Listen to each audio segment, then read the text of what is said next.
après avoir répondu à la question c'est quoi l'identité numérique, on va passer à deuxièmement dans laquelle on va passer en revue les risques encourus à cause de sa violation. On entend par violation le fait que nos données numériques et nos données personnelles tombent entre les mains d'une partie tierce malveillante. On va voir qu'est-ce qu'elle peut faire avec comme mauvais acte. L'acte le plus répandu lorsque notre identité numérique est violée, c'est l'usurpation d'identité. C'est-à-dire qu'une personne malveillante utilise nos informations personnelles à notre insu. Je répète, à notre insu, c'est-à-dire sans notre accord et sans que nous soyons au courant. Pourquoi faire? Pour nuire à notre réputation, nous diffamer par exemple, commettre des actes répréhensibles et illégaux, prendre un crédit bancaire en abonnement en se faisant passer pour nous, s'offrir une vie de luxe, ainsi de suite. Donc, avec Facebook par exemple, il y a la possibilité de signaler un faux compte à travers ce lien. Un exemple concret d'usurpation d'identité, c'est l'affaire d'une citoyenne française qui a été victime d'un escroc. Il s'est fait passer pour la star américaine Brad Pitt et lui a extorqué une grande somme de 830 000 euros. Un autre exemple, ici il s'agit d'un pirate, d'un hacker, qui a piraté le ministère de Défense allemande. Comment ça s'est passé?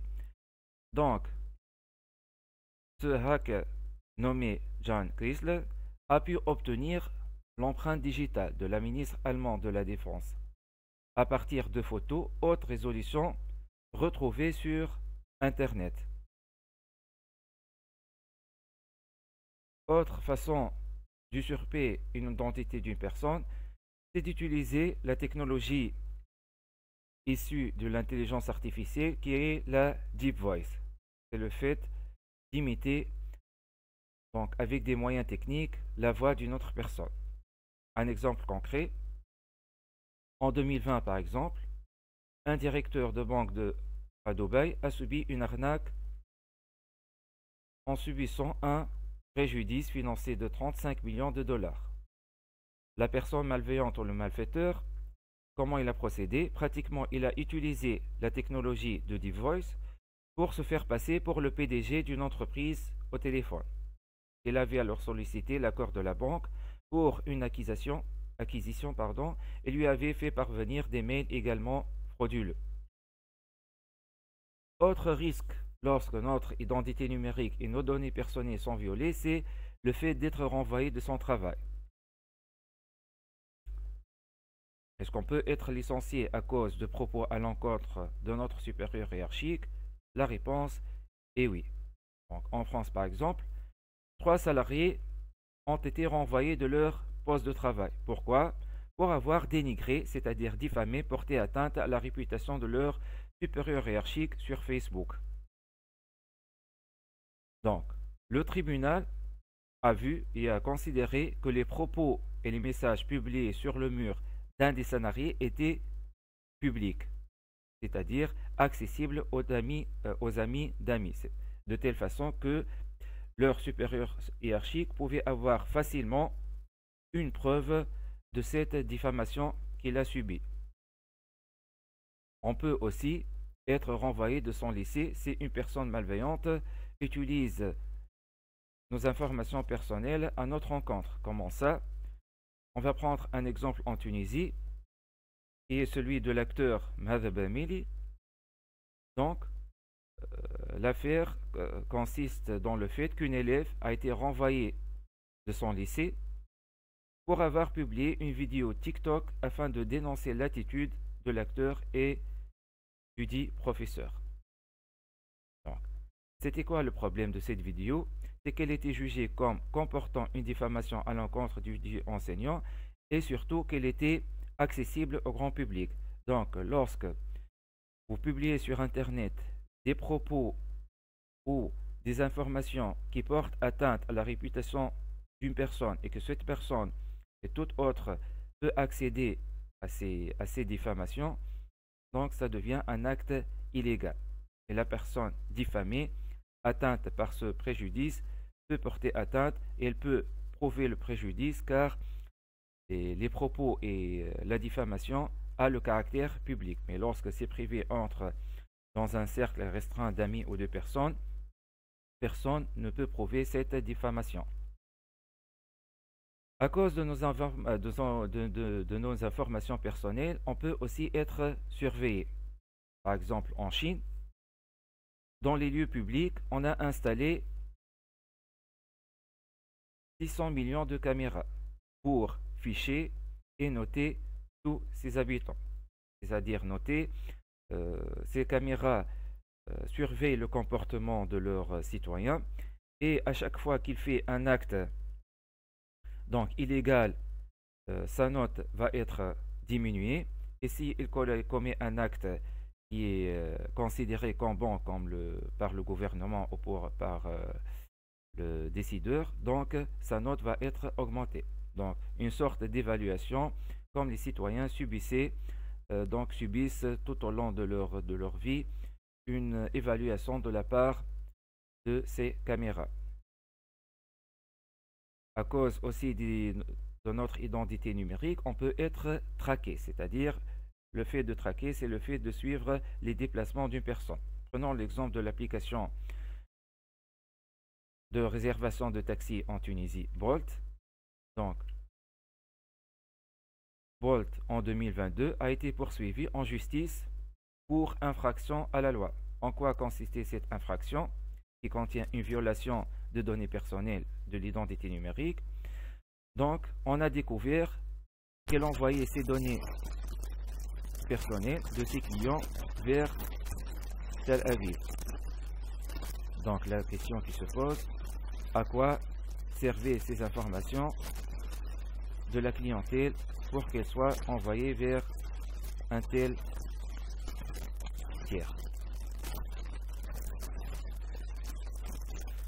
Aussi, le traquage qu'on subit tous les jours dans notre quotidien, c'est avec Google Maps.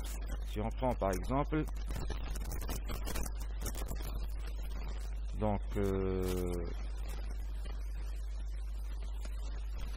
Google enregistre tous vos déplacements et ce, même si vous avez désactivé cette fonction qui est la localisation dans vos paramètres de confidentialité.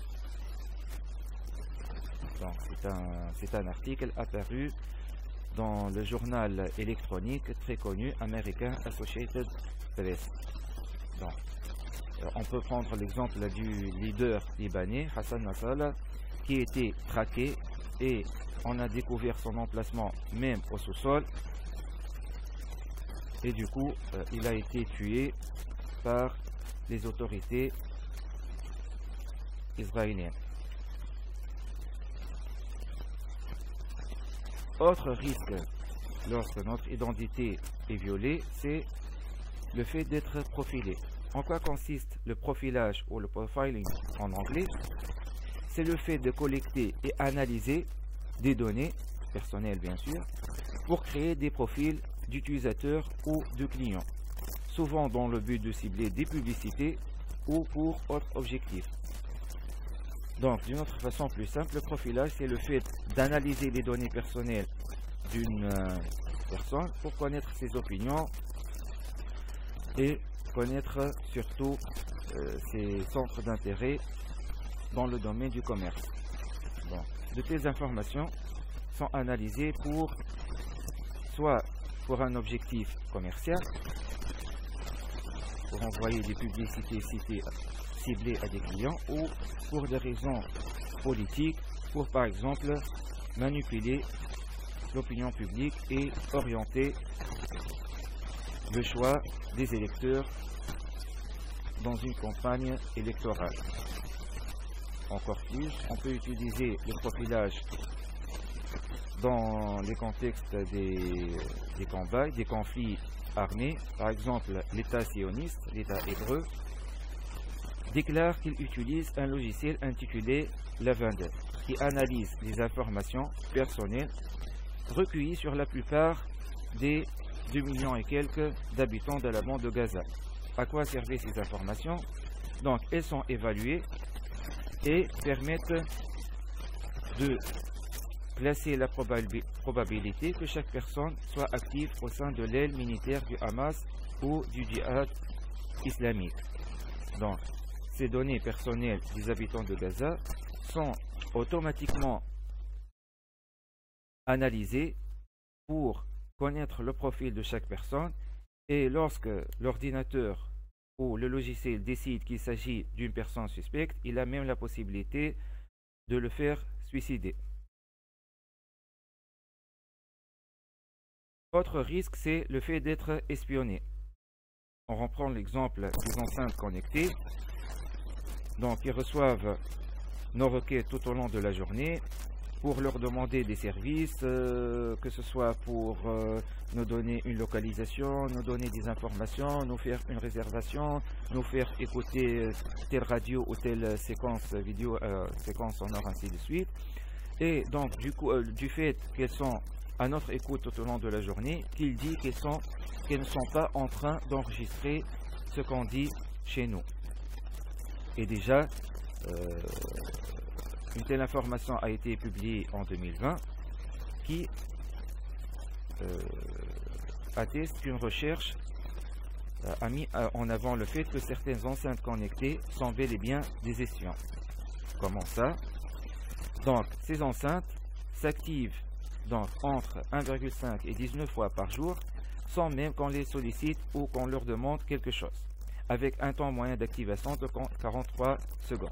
Donc, il y a une forte probabilité que ces enceintes sont en train d'enregistrer ce qu'on dit chez nous, avec le risque que ça peut engendrer. Même les célébrités et les hauts responsables peuvent être espionnés. Par exemple, vous avez devant vous la chancelière allemande, ex-chancelière allemande, Angela Merkel, qui était elle-même espionnée donc par l'Agence nationale de sécurité américaine. Autre exemple d'espionnage, en France, en début 2008 par exemple, l'ex-président Nicolas Sarkozy a été autorisé à la DGSE à espionner les communications internationales transitant par les câbles sous-marins qui relient l'Europe au reste du monde. Encore plus, le président qui l'a succédé, François Hollande, a même autorisé, encore une fois, la DGSE à étendre ses opérations d'espionnage à d'autres câbles dans un nouveau plan quinquennal 2014-2019. À cause de la violation de notre identité numérique, on peut subir des sanctions fiscales. En France, par exemple, lorsque on découvre sur votre réseau social des photos qui reflètent ou qui laissent transparaître des signes de richesse, alors que vous êtes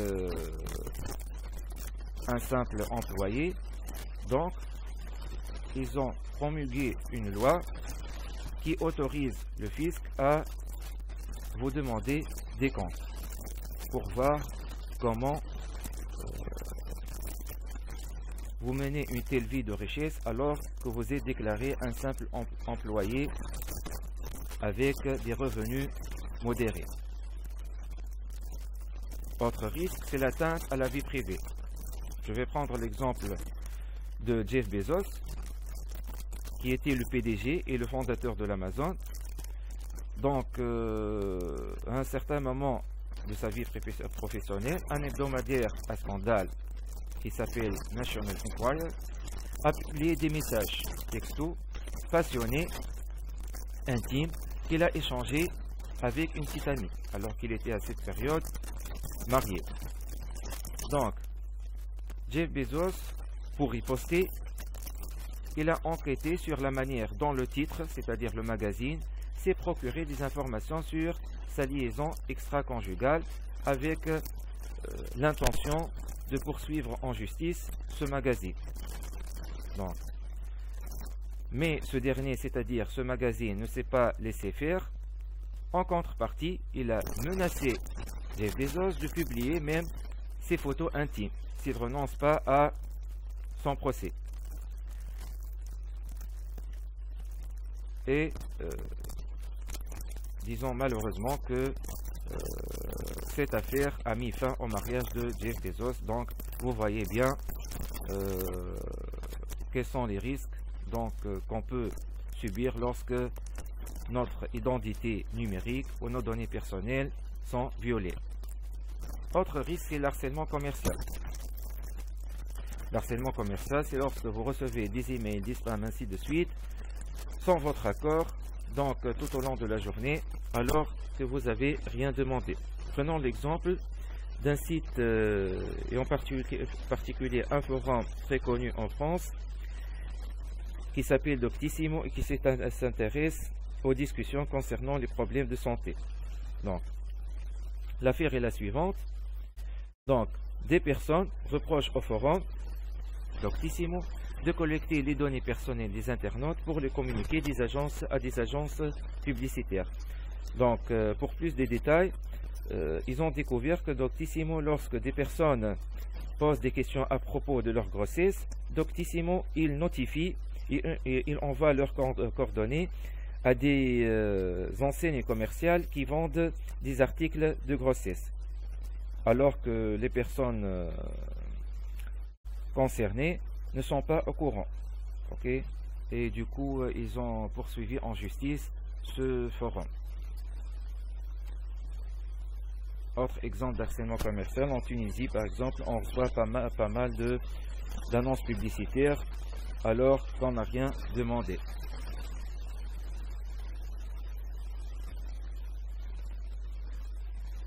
Donc, dans l'article, dans le journal numérique Le Point, on met en avant le fait que même à travers nos mentions j'aime, on peut connaître pas mal d'informations, y compris la race, la tranche d'âge à laquelle on appartient, les tendances sexuelles, l'orientation politique, la religion, et même on peut connaître notre degré d'intelligence. Par exemple, il y a une application Apply Magic Sauce qui est gratuite et téléchargeable sur Play Store. Lorsque vous lui donnez accès à votre compte Facebook, en contrepartie, il va vous donner votre profil psychologique comme si c'était un psychiatre.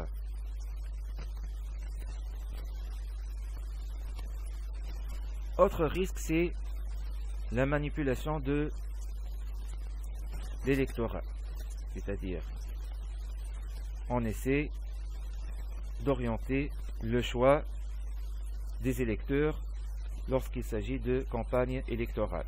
Par exemple, grâce aux likes transformés en instruments politiques, Donald Trump a pu remporter les élections présidentielles en 2016.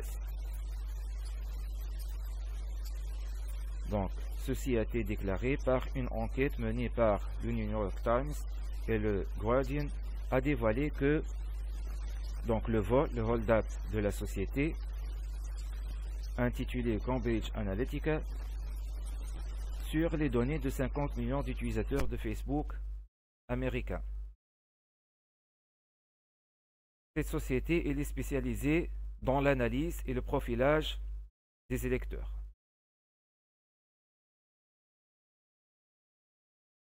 Dans le but, donc, de prédire et d'influencer le vote des électeurs. Actuellement, il y a une autre affaire concernant la manipulation de l'électorat. C'est l'affaire entre Donald Trump et TikTok.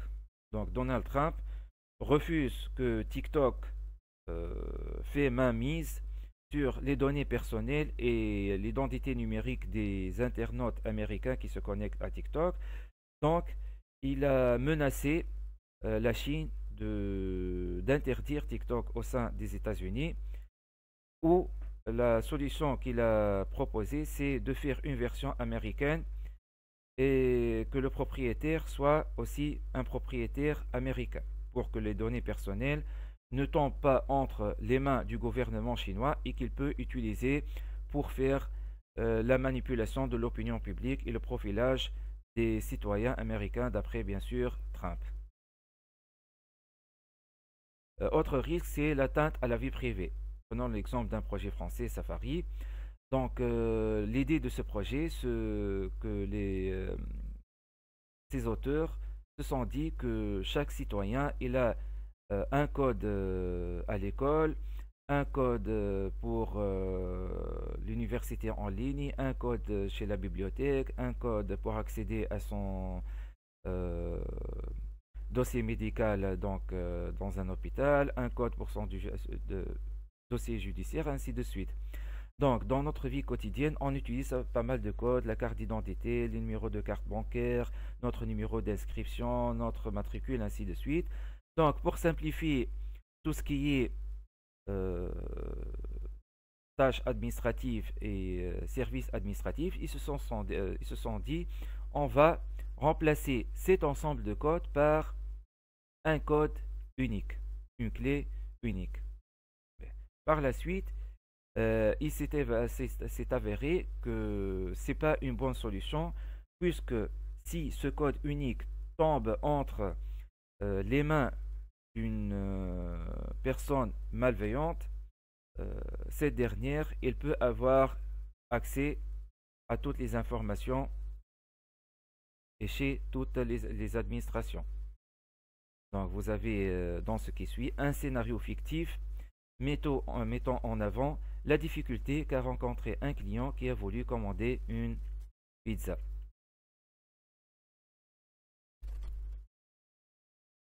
Après avoir passé en revue les risques qu'on peut encourir à cause de la violation de notre identité numérique, la question qui se pose, quelles sont les mesures de protection pour se protéger contre de tels risques?